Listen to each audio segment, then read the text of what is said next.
Forgive me, Father, for I have sinned. This tongue hardly knows it with syllable to begin, but it is only in my haste to forget what was that I can now understand what she is. She is beautiful, she is divine, she is whole, and in my remorse and shame I can only hope that all these things she had the strength to remain, but I have sinned. Sinned because I didn't have the strength to refrain or the strength to remain composed. When I heard her utter the first response of no to the implicit question which the language of my body posed, she said no, at which my mind said no, and thus began a slippery slope, because we had begun as friends, but friend was not a word I wanted to hear ever again. That night, I just call me nothing but lover.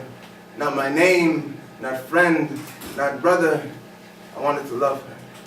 Even if it meant I had to force my way inside, on top, and ultimately above her. Forgive me, Father, for I have sinned. Forgive me, Father, for I have sinned.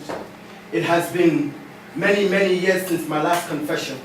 My name is Yaqub, son of Hassan, son of Tauna, the great-grand descendant of Queen Amina of Zaria. I was born in a little village about 3.5 hours outside of Kaduna, closer to Nasarawa, Gidan Dangiwa. I had 3 daughters, all of whom have been suffering from VVF for the past 5 years. But the sin I committed came long before then. You see, when they were 3, I wanted their mothers to take them to the bush to make sure they went through their clitorectomy, the dichotomy of tribal cleansing, the epitome of tribal heresy, fetal circumcision, infibulation, genital mutilation. Father, forgive me. When they came home, they were crying. When they came home, they were crying, but I shut my eyes to their bleeding. I shut my ears to their screaming when they were peeing. Father, forgive me, for I have sinned. Now my daughters have daughters, and my daughters' daughters have been slaughtered in the same predicament that I put them through. It is now 2010, a brand new millennium, and still the cycle continues. Forgive me, Father, for I have sinned. It's been 16 years since my last confession.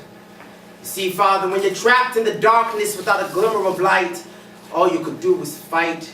And she came in the middle of the night in the absence of light, acting like she didn't know what this was about, that fighting was my jab, and so I kissed her. Right on the kisser, fisted cufflinks on her cocoa-colored collarbone. I found my right hook, unloosened my belt, removed my pants and boxer, removed my shirt and wife beater. All I wanted was a little head, but she was playing hard to get.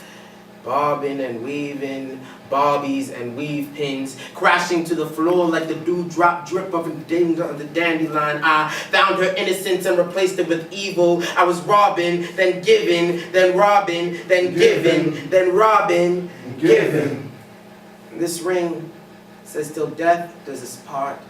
And in this ring, it is till death does us part. So all I could do is fight, and all she could do is fight. I wonder if she left right now. I wonder if she left right now. I wonder if she left because I'm wrong, or left because I'm right, or left because I left writing to all the smart kids, and all I could do is fight, and all she could do is fight. 1 1 2 1 1 1 1. I didn't mean to demoralize her soul. I swear I didn't mean to knock her down, but I can't handle this heavy weight. Champion of the world, Mike Tyson. Forgive me, Father, for I have sinned. It's been 21 years since my last confession. Father, I have committed murder. With blood seeping through skin, bullet holes sip life slowly from their cup press. Dreams broke into tears around me, flowing into crimson rivers of pain. And the stench of death made foul the air, making it poisonous to breathe in. I sinned, I aimed the head of the rifle, pulled, and I cocked back, and I watched as heads cocked back. I think I shot 24 women that day. And in just under 20 minutes, December 6th, 1989, I left 14 women dead. And the thing I still find most amazing is that if I had my way, before the Montreal police stormed their way into the hallway where I lay prone, before the paramedics and ambulances cleaned up the incidents of the day, before the circus came to town and media coverages had their say, they would have called me an anti-feminist hero, and victory would have been mine. But with blood seeping through skin, bullet holes sipped life slowly away from their cupped hearts. Dreams broke into tears around me, flowing into crimson rivers of pain.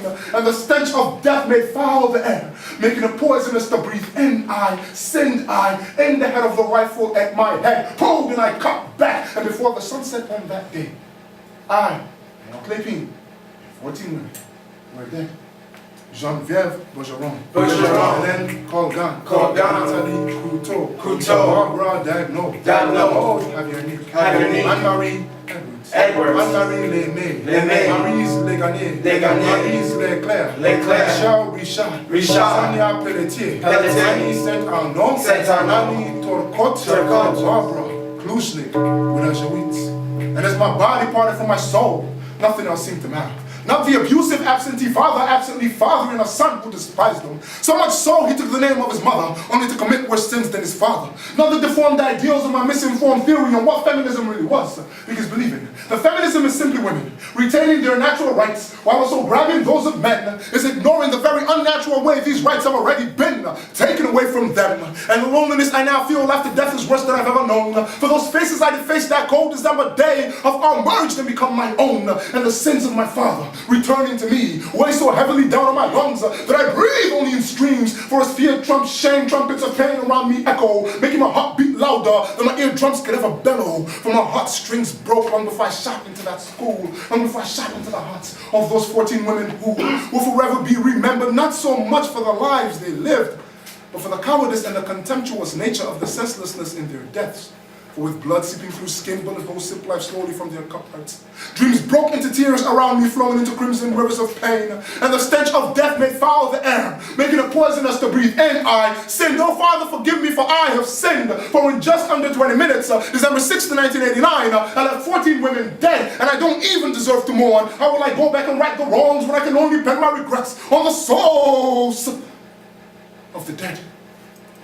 Forgive me, Mother, for I have sinned.